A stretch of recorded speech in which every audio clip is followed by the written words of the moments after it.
Welcome to a whole new episode this week on the Puzzling Minds podcast. It's your host, Michael Maddox here. Thank you so much for joining me on this journey and letting me be part of yours.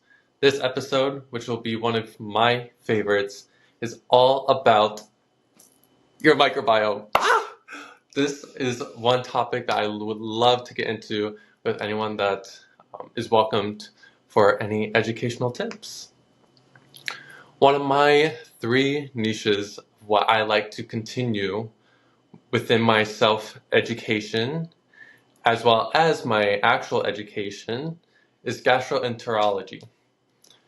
This topic has been hitting mass media as much research is being conducted and published, delves into the dysbiosis and the imbalance of bacteria when you get an effect of skin irritations, like an allergy reaction, for instance.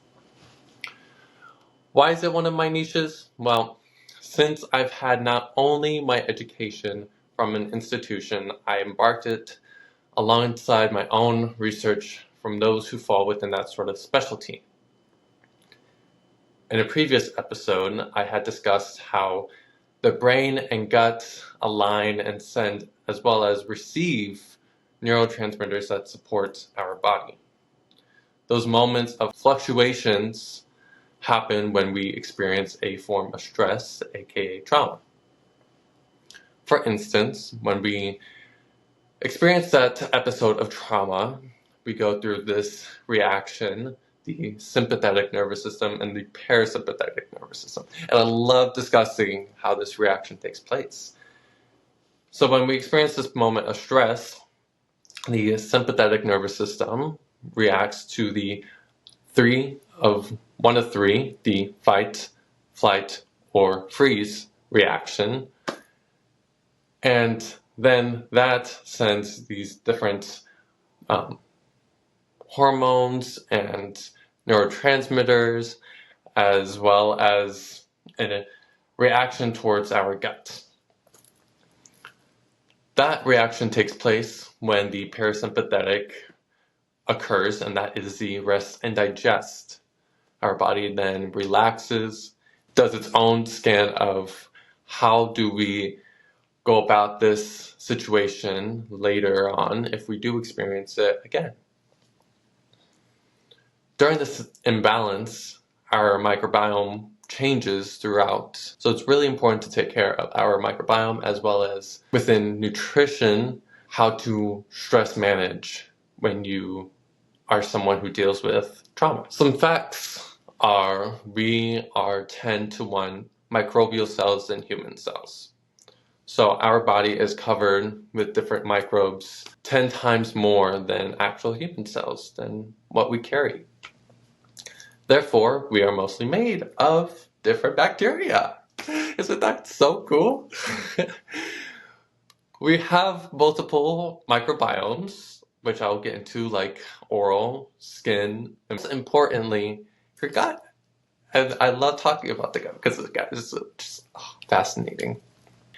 Your intestinal microbiome is as if it were the second brain to your body, because it works with your brain when your body undergoes the steps and the process of the sympathetic and parasympathetic reactions.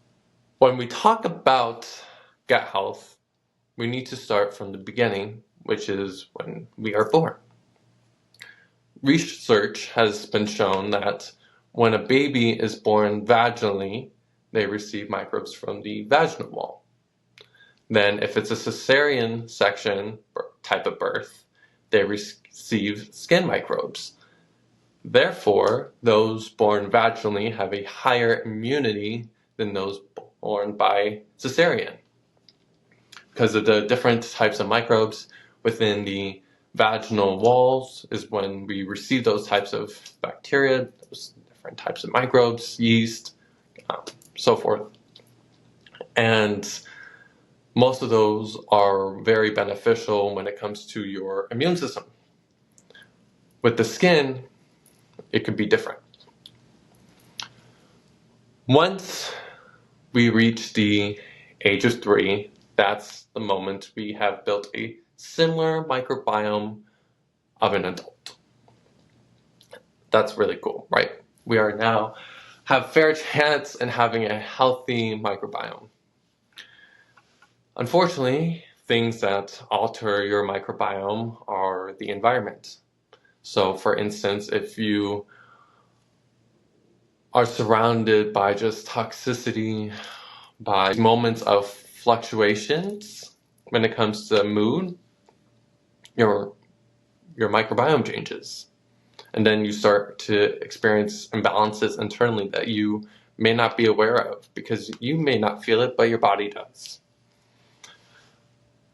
Who you are around with is more so often you have similar bacteria strains.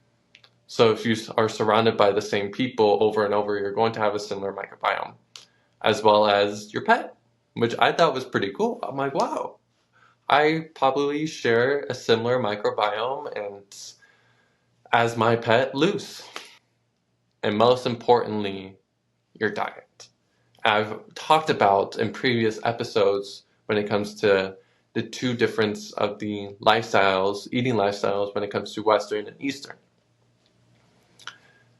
And within the Western lifestyle, we lack that diversity, that organicness, the rawness of food, because we go through these types of processes and extract these nutrients, then put forth synthetic nutrients, and then we ingest those, and then we're not getting the actual beneficial nutrients. We're just getting fake ones that keep us going just a little bit, but they cause more inflammation and reactions that are negative towards our body than positive.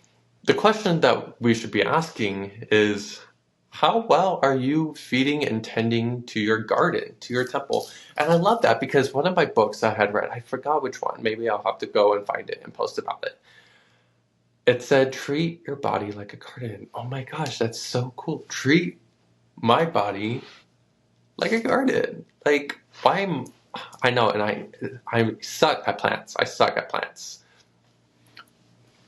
Anyways, let's think of your gut microbiome when you tend to it properly.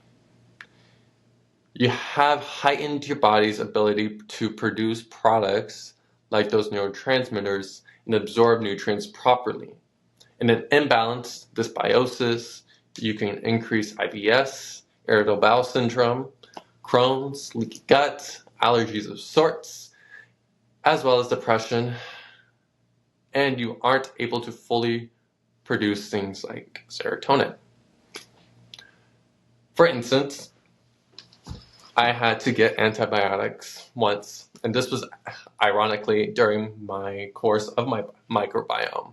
And I had to get on antibiotics, and I already knew, okay, I have to prepare myself. What do I do? Well, I already knew what to do, but what am I going to do? What am I going to get? How am I going to support my body when it's now going to be erased? My microbiome is going to be extinct. When it comes to taking antibiotics are basically drugs that erase your entire microbiome. However, there has been research being proven that your microbes within your guts and around your body are being more resistant towards those antibiotics, even the bad ones. Therefore, I know there's one type of microbe that is antibiotic resistant, and that's S. boulardii, Saccharomyces boulardii. So I already had that in my medicine cabinet, and I got myself a probiotic, got myself kombucha, and I prepared myself, right? I had gotten shrimp from Panda Express once during that time. I had Panda Express shrimp before, never had a reaction. I had eaten this shrimp this time, and moments later, I started feeling itchy. I'm like, wow, like this is weird, like maybe a bug. I checked my bed, nothing going on. I looked on my arms after a while, and I was like covered in hives. I was It's like, how peculiar. I had just read about how when we have an imbalance of our microbiome, we are more prone to allergy reactions, even when it comes to seasonal allergies. When we discuss the microbiome, two main properties are important to maintain it: prebiotics and probiotics. When choosing a good supplement for a probiotic, always see if it has a prebiotic. That's always a nice benefit, just because the prebiotics will help feed. It's like fertilizer, it's food for your microbes, for your bacteria. And the prebiotics are the food, the probiotics are the good bacteria. So when picking a supplement, it's important to see the diversity. See how diverse this product contains, as well as the price. You pay what you get for.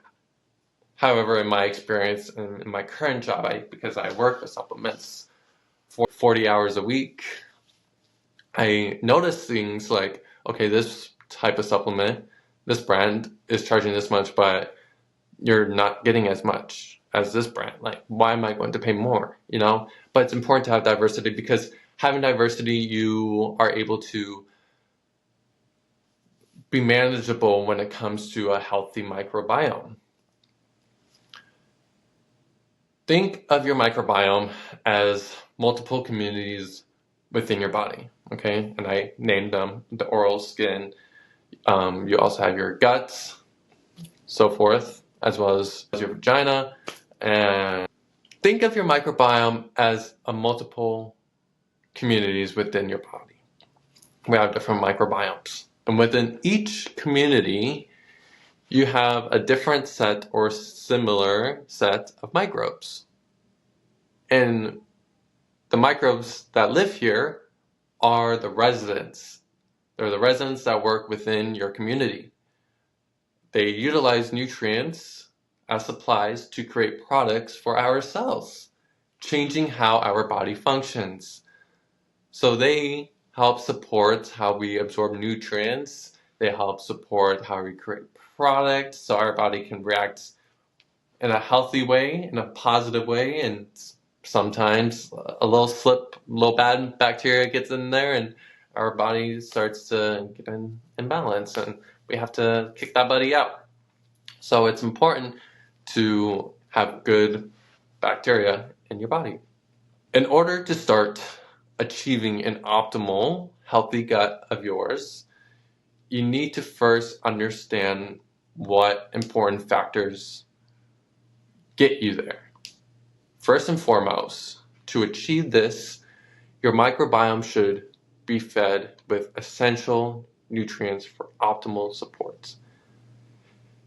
However, depending on many external factors, we may not have the funds to have a healthy microbiome. Not judging you or anything, because sometimes budget, money, gets ahead of us. Get it. But when you come to a crossing of something that could support you and something that won't support you, and you get a reaction from it, which one would you rather choose? Therefore, eating whole, unrefined foods, rather processed and refined. Referring back to the apartment analogy, the community analogy, each apartment is given a set amount of spaces for these tenants, for your microbes. Therefore, like I said, you want more good bacteria than bad bacteria. A probiotic, like I said, will help prevent the bad bacteria in your guts, as well as the prebiotics will act like the fertilizer, helping feed the good bacteria. All right, so we got that straightened out. Most importantly, remember this: eat healthy foods. Eat whole, raw foods. Eat foods that aren't processed. There has been a research done that talks about the 4 R's. And maybe you've heard of the 4 R's. And I kind of like the 4 R's. It's remove, replace, reintroduce, repair. You want to remove wheat, dairy, sugars, complex carbs, because all of those types of foods, the wheats, kind of gives your body inflammation, depending if you can digest it or not. Celiac, you get gluten allergies, stuff like that. Dairy, a lot of us experience dairy intolerances. I have a lot of people that come in for dairy intolerances. Sugars, for instance, sugars feed candida, and then we start experiencing candida and yeast infections, and then sugars just an overconsumption, we all know, turns into fat later on. And complex carbs, those are going to be your more processed foods. So things that are simple carbs are like your vegetables, fruits, things that are from the earth, and any sort of foods that cause irritability or discomfort. So you want to remove all those. Then, after you do that for a while, replace it with unrefined, simple carbs, raw foods, foods with fiber like vegetables, green leafy vegetables, and you get a lot of nice support from chlorophyll in there. And a lot of people who introduce raw foods, so raw foods don't get heated over 118 degrees, so you don't lose the enzyme properties from cooking your vegetables. So you start experiencing better digestion, you start increasing energy production, and then you increase foods with fiber, so you're feeding your gut health, and reintroducing food slowly but surely. You want to make sure that you're eating those other foods, but introduce slowly, so you could see if your reaction, you could, maybe not introduce that anymore, depending on the person. If they have the will, they have the way. By doing this, you start to repair your lining properly. You start to heal it for a bit. It's kind of like a detox, if you think about it. But you want to make sure that you're keeping it to good standards, because you want good standards for your body, right? Ways to repair your lining that are herbal is slippery elm. That helps support healing of the lining. Also helps support coating the lining, repairing the lining of the gut. Golden seal, that's helps support mucous membranes. Water, help healing, help cleanse, help detox. It helps with the moving of the bowels. And then you also want to increase your protein, because that has amino acid support. So amino acids will be your building blocks for your body. After that, to keep your microbiome healthy is eating at least 30 different types of vegetables and fruits every week. I know that's hard, right? 30 different types of vegetables and fruits. But there is a study out there. You can find the documentary. I know it's on Netflix. If you just search microbiome, should be popped up. And I found it fascinating because I've never heard this, and I was wondering about that. 30 different types, and a lot of people like to just make a salad to last all week. You put lemon juice in there to keep it fresh. When it comes to eating raw whole foods, you want to have those different diversities, because different types of vegetables and fruits offer different health benefits. Then you want to also increase fermented foods into your diet, like yogurt, but slowly, because it's still a dairy product. Kefir. You can also do kimchi. That's going to be fermented cabbage, Korean cabbage. Then you can also drink something like fermented tea, which is kombucha. I started loving kombucha. I love kombucha. I love the way it tastes. I never thought, but you just have to find your favorite flavor. It's going to take a while probably, but that's okay. Then, as well, you could take a supplement. And like I said, having a diverse blend when it comes to picking a probiotic out. Now, I want to introduce to you the different types of microbes that you may need to target. So I had gone online and found this website that talked about, I had gone online to find the list of what the different types of microbes do for your body. So the two most important ones are your lactobacillus and your bifidobacteria.